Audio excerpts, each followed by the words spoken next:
6 और 7। हमारा ये हो गया क्लोरीन एटम का स्ट्रक्चर। Chlorine 17 atom.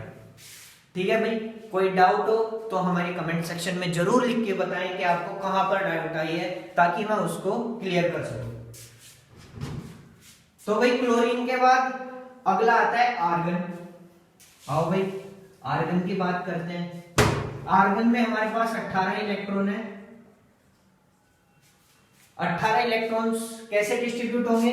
पहली शेल में 2, दूसरी में 8 और तीसरी में 8। देखो भाई 2 और 8 10, 10 और 8 18। इसका मतलब इसकी तीनों शेल पूरी तरह से फुली फिल्ड है, तीनों शेल पूरी तरह से भरी हुई है।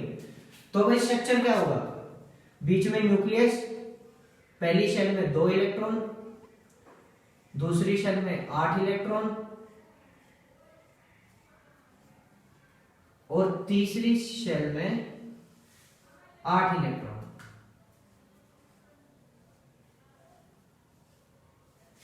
ये हमारा पूरी तरह से फुल्ली फिल्ड हो गया।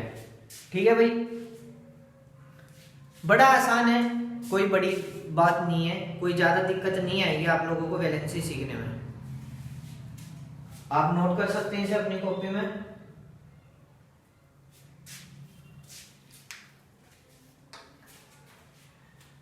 तो ये हो गया हमारा आर्गन 18 एटम। ठीक है भाई, कोई डाउट है? चलो भाई लास्ट दो स्ट्रक्चर पढ़ते हैं, पोटेशियम और कैल्शियम। क्योंकि इसके बाद 18 इलेक्ट्रॉन के बाद अगर 19 इलेक्ट्रॉन आएंगे तो हमारी एन शेल की जरूरत हमें पड़ेगी। तो करते हैं भाई। पोटेशियम 19, 2, 8, 8 और 1, ये हमारी इलेक्ट्रॉनिक कॉन्फ़िगरेशन होगी। तो स्ट्रक्चर कैसा होगा? बीच में न्यूक्लियस, पहली शेल में 2 इलेक्ट्रॉन, दूसरी शेल में 8 इलेक्ट्रॉन, तीसरी शेल में 8 इलेक्ट्रॉन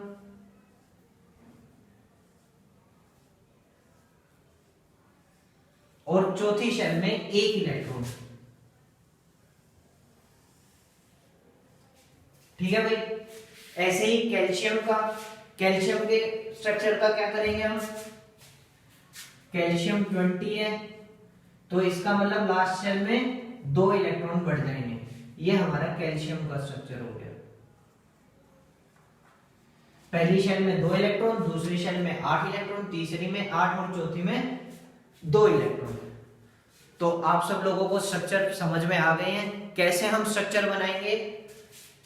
और यहां से अगर हमें स्ट्रक्चर बनाना आ गया तो वैलेंसी निकालना कोई बड़ी बात नहीं है, नॉट अ बिग डील। तो भाई करते गए, आओ। ये जो हमने इलेक्ट्रॉन्स डिस्ट्रीब्यूट किए हैं अलग अलग शेल में, इस डिस्ट्रीब्यूशन को बोला जाता है इलेक्ट्रॉनिक कॉन्फ़िगरेशन। हमने इलेक्ट्रॉन्स को कॉन्फ़िगर कर दिया है कि कौन सा इलेक्ट्रॉन कौन सी शेल में है। तो भाई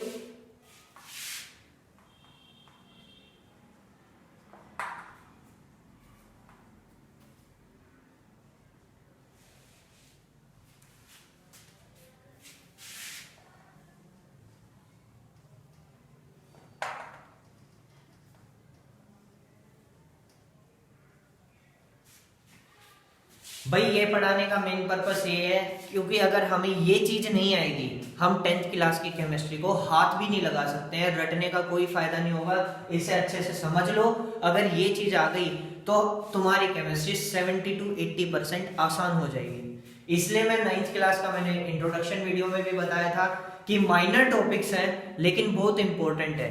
बेस कंसेप्ट क्लियर करने के लिए ये चीजें आनी बहुत जरूरी है। तो भाई इलेक्ट्रॉनिक कॉन्फ़िगरेशन क्या होगी? 4 सेल्स होती है हमारे पास, K, L, M, N। आओ यहां पे भी लिखते हैं K, L, M और N। इन शेल्स में इलेक्ट्रॉन डिस्ट्रीब्यूशन कैसे होगा? हाइड्रोजन के अंदर 1 इलेक्ट्रॉन होता है तो K शेल में 1 इलेक्ट्रॉन। हीलियम के अंदर 2 इलेक्ट्रॉन्स होते हैं तो हीलियम के K शेल में 2 इलेक्ट्रॉन। क्योंकि मैक्सिमम K शेल में कितने इलेक्ट्रॉन आ सकते हैं भाई? अभी मैंने बताया था K शेल में 2, L में 8, M में 8 और N में 18। लिथियम की बात करते हैं। लिथियम में 3 इलेक्ट्रॉन होते हैं, K शेल में 2 इलेक्ट्रॉन और L में 1। ऐसे ही बेरिलियम में K शेल में 2 इलेक्ट्रॉन, L में 2। बोरॉन में 2 और 3, 2 और 4, 2 और 5, 2 और 6। अब देखो भाई, L शेल में मैक्सिमम 8 इलेक्ट्रॉन आ सकते हैं, तो 8 इलेक्ट्रॉन हमारे पास मैक्सिमम आ गए हैं। इसके बाद मतलब एक भी इलेक्ट्रॉन बढ़ेगा तो हमारी अगली शेल बढ़ जाएगी M। तो कॉन्फ़िगरेशन क्या होगी? 2 8 1, 2 8 2।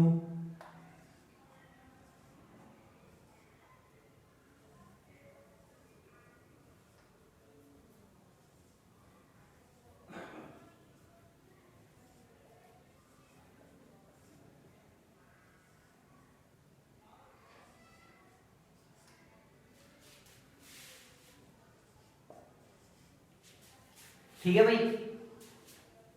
अब क्योंकि M शेल में मैक्सिमम 8 इलेक्ट्रॉन आ सकते हैं, इसके बाद 8 इलेक्ट्रॉन के बाद जो भी इलेक्ट्रॉन आएगा वो कौन सी शेल में जाएगा? N शेल में। अगला इलेक्ट्रॉन किस में जाएगा? N शेल में जाएगा। इसका मतलब पोटेशियम की जो इलेक्ट्रॉनिक कॉन्फ़िगरेशन होगी वो क्या होगी? 2 8 1 2।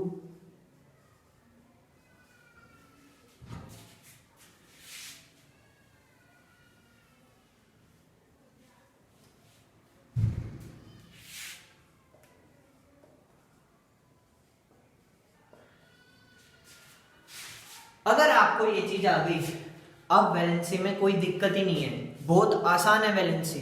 और उसकी इंपॉर्टेंस आप लोग तब सीखोगे जब हम फॉर्मूला फॉर्मेशन सिखाएंगे, और जब फर्स्ट चैप्टर में आपको मैं केमिकल रिएक्शन लिखना सिखाऊंगा 10th क्लास के, वहां पर आपको इसकी सबसे ज्यादा जरूरत होगी। तो भाई आओ वैलेंसी पे आते हैं हम। यहाँ से मैं M और N इरेज कर रहा हूँ क्योंकि इस रो में हमें M शेल की जरूरत ही नहीं पड़ी है। तो यहाँ पे आ गई हमारी वैलेंसी।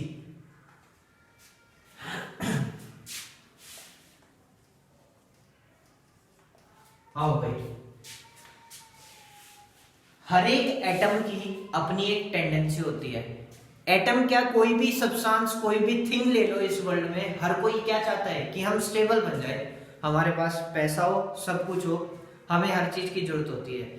तो हर कोई क्या चाहेगा कि हम किसी ना किसी तरह से स्टेबल हो जाए। सेम चक्कर हाई एलिमेंट्स के साथ है। हर एक एलिमेंट ये चाहेगा कि हम स्टेबल हो जाए, हमारी कॉन्फ़िगरेशन स्टेबल हो जाए। और कॉन्फ़िगरेशन स्टेबल कब आएगी? कॉन्फ़िगरेशन स्टेबल तब होगी जब उनकी आउटर मोस्ट सेल, मतलब कि जो सबसे बाहर वाली शेल है, वो पूरी तरह से इलेक्ट्रॉन से भरी हुई हो। तभी हम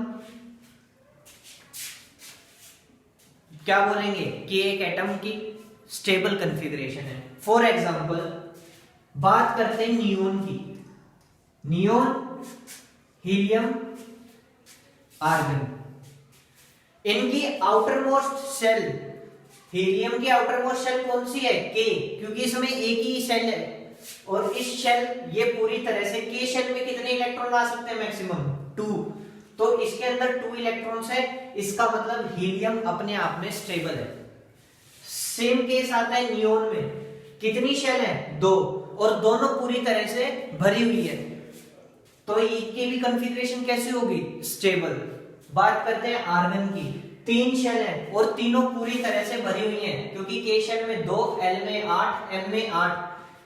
तो तीनों की तीनों शेल पूरी तरह से भरी हुई हैं, इन तीनों की कॉन्फ़िगरेशन स्टेबल है। तो हर एक एलिमेंट क्या चाहेगा कि हम किसी ना किसी तरह से स्टेबल हो जाएं।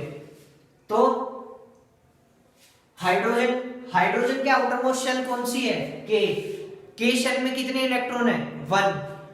अगर ये इसके पास किसी तरह से एक इलेक्ट्रॉन आ जाए, किसी तरह से इसके पास एक इलेक्ट्रॉन आ जाए, तो हाइड्रोजन भी स्टेबल हो जाएगा, क्योंकि इसकी शेल में 2 इलेक्ट्रॉन हो जाएंगे और के शेल में मैक्सिमम 2 इलेक्ट्रॉन हो सकते हैं। या फिर दूसरी कंडीशन क्या है? इस हाइड्रोजन का ये एक इलेक्ट्रॉन भी निकल जाए। अगर इसके पास कोई इलेक्ट्रॉन ही नहीं होगा तो कोई शेल भी नहीं होगी, और ना कोई शेल होगी तो इसका मतलब ये अपने आप में स्टेबल है। तो यहां से हाइड्रोजन को कितने इलेक्ट्रॉन्स लेने या देने की जरूरत है? एक इलेक्ट्रॉन लेने या देने की जरूरत है अपने आप को स्टेबल करने के लिए। तो इसकी वैलेंसी क्या होगी हमारी? 1। हाइड्रोजन की वैलेंसी क्या होगी? 1, क्योंकि इसको एक इलेक्ट्रॉन चाहिए स्टेबल बनने के लिए। दूसरा है हीलियम। हीलियम स्टेबल है अपने आप में, शेल पूरी तरह से भरी हुई है, 2 इलेक्ट्रॉन चाहिए के को, 2 हैं इसके अंदर, तो इसकी वैलेंसी हमारी होगी 0। अब बात करते हैं लिथियम की। भाई लिथियम के सेकंड शेल में 1 इलेक्ट्रॉन है, लिथियम की सेकंड शेल में 1 इलेक्ट्रॉन है, चाहिए कितने एल को? 8। इसका मतलब अगर इसको हम 7 इलेक्ट्रॉन दे देंगे, 7 इलेक्ट्रॉन दे देंगे तो इसके अंदर 8 इलेक्ट्रॉन हो जाएंगे, ये स्टेबल हो जाएगा। या फिर दूसरी कंडीशन क्या है? इसका 1 इलेक्ट्रॉन अगर निकल जाए, इसका 1 इलेक्ट्रॉन अगर निकल जाए तो एक शेल बचेगी और उसमें फुल्ली फिल्ड है, तो कौन सा केस इजी होगा? 7 इलेक्ट्रॉन से इसको डोनेट करें या 1 इलेक्ट्रॉन इससे निकालने बाद? 1 इलेक्ट्रॉन निकालना आसान है, तो इसका मतलब इसकी वैलेंसी हमारी क्या होगी?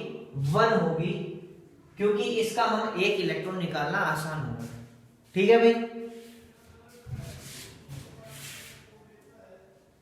बेरिलियम की बात करते हैं। बेरिलियम के आउटर मोस्ट शेल में कितने इलेक्ट्रॉन है? 2 इलेक्ट्रॉन है। 2 इलेक्ट्रॉन्स स्टेबल होने के लिए कितने और चाहिए? 6, क्योंकि 8 इलेक्ट्रॉन्स होते हैं एल शेल में मैक्सिमम।